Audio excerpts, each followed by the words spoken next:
Class 8 chapter number 10 reaching the age of adolescence यानी कि किशोर अवस्था की ओर। एक्सरसाइज के एनसीईआरटी क्वेश्चन आंसर का पहला क्वेश्चन है, what is the term used for secretion of endocrine gland responsible for change taking place in body. यानी कि जो एंडोक्राइन ग्लैंड्स हैं, जो अंतस्रावी ग्रंथि हैं, वो कुछ केमिकल रिलीज करती है बॉडी में। उन केमिकल को हम क्या बोलते हैं, क्या टर्म यूज करते हैं उन केमिकल के लिए जो एंडोक्राइन ग्लैंड्स रिलीज करती है बॉडी में? तो आंसर है hormones are the chemical messenger, यानी कि उन केमिकल का नाम है हॉर्मोन्स। एंडोक्राइन ग्लैंड्स जो केमिकल रिलीज करती है उन केमिकल को हम बोलेंगे hormones. Hormones are the chemical messenger that transport signal from one cell to another cell.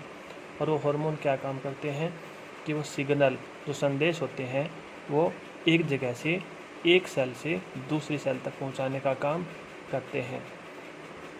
Second, define adolescence, किशोर अवस्था को डिफाइन करें। Answer, the period of life, जीवन का ऐसा समय, व्हेन बॉडी अंडरगो चेंजेस, जब शरीर में परिवर्तन होने लगते हैं, लीडिंग टू रिप्रोडक्टिव मैच्योरिटी, यानी कि जो रिप्रोडक्टिव पार्ट्स हैं ह्यूमन के, वो क्या होने लगते हैं, परिपक्व होने लगते हैं, मैच्योर होने लगते हैं, इज कॉल्ड अडोलसेंस। उसी को हम किशोरावस्था बोलते हैं। Adolescence begins around age of 11, यानी कि 11 साल की उम्र में शुरू होता है, लास्ट अप टू 18-19, और 18 से 19 साल की उम्र में ये पूरा हो जाता है अडोलसेंस का ईयर पीरियड, यानी कि किशोर अवस्था की अवधि 11 से लेकर के 18-19 तक। What is menstruation, third question, कि मासिक धर्म क्या है? फीमेल में, लड़कियों में होता है। आंसर, इन फीमेल, महिलाओं में रिप्रोडक्टिव ओवेरीज, यानी कि जो मादा का जो जनन अंग है जिसमें ओवेरीज होती है, जैसे कि आप देख सकते हैं इस डायग्राम में, ये जो डायग्राम है ये फीमेल रिप्रोडक्टिव सिस्टम का है, जिसमें इस ऑर्गन के दोनों तरफ, इस साइड और दूसरी साइड, ओवेरीज होते हैं। ओवेरीज में एग्स यानी कि बहुत सारे अंडे होते हैं। ये अंडे जन्म के समय ही होते हैं लेकिन छोटे होते हैं। लेकिन जब अडोलसेंस की एज होती है, किशोरावस्था की उम्र होती है 11 साल के बाद में, इन दोनों जगहों में से किसी एक में हर महीने एक एग थोड़ा बड़ा होकर के और आगे रिलीज होता है। अगर इस महीने इस तरफ से एक एग रिलीज होता है बड़ा होकर के, तो नेक्स्ट मंथ, अगले महीने, इस जगह से एक एग बड़ा होकर के, मैच्योर होकर के रिलीज होगा। तो ये बोल रहा है कि ओवेरीज, यानी कि ये दो ओवेरीज है रिप्रोडक्टिव सिस्टम की। द ओवा बिगिन टू मैच्योर, यानी कि ओवा मतलब अंडा, यहाँ से एक अंडा क्या होगा, रिलीज होना, मैच्योर होकर के, बड़ा होकर के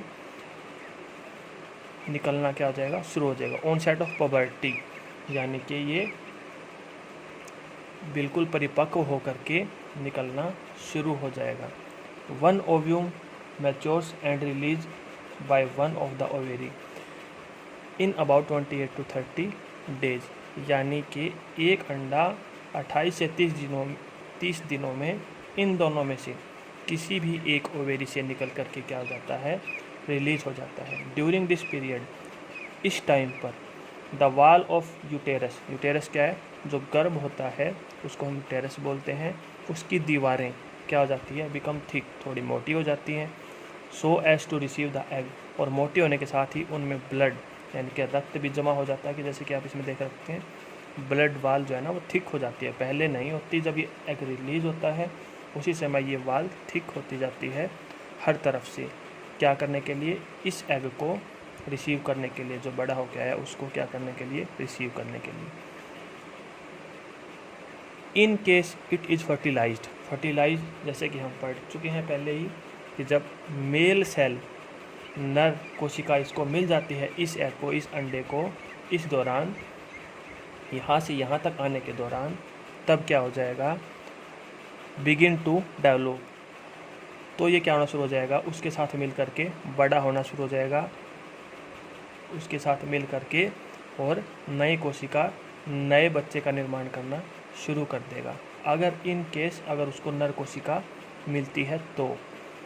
लेकिन if fertilisation does not occur, अगर ऐसा नहीं होता, यहाँ तक आने के दौरान इस अंडे के, इस ओवा के यहाँ तक आने के दौरान अगर उसको मेल स्पर्म सेल नहीं मिलती तो क्या होता है, the released egg and then thick the lining of uterus, यानी कि ये एग, ये अंडा क्या हो जाता है, बॉडी से बाहर रिलीज हो जाता है। और उसके साथ साथ ये जो ब्लड की वाल है ये भी साथ में क्या होने लगती है, बॉडी से आउटसाइड रिलीज होने लगती है, धीरे धीरे बॉडी से बाहर चले जाती है। Along with blood vessel are shed off, यानी सारा शरीर से बाहर। This cause bleeding in female, इससे रक्त का स्त्रावण होना शुरू हो जाता है, ब्लीडिंग होने लगती है फीमेल की बॉडी से, विच इज कॉल्ड मेंस्ट्रुएशन। इसी को हम मासिक धर्म या मेंस्ट्रुएशन कहते हैं। Menstruation occur once in about 28 to 30 days, ये हर 28 से 30 दिनों में एक बार ज़रूर होता है।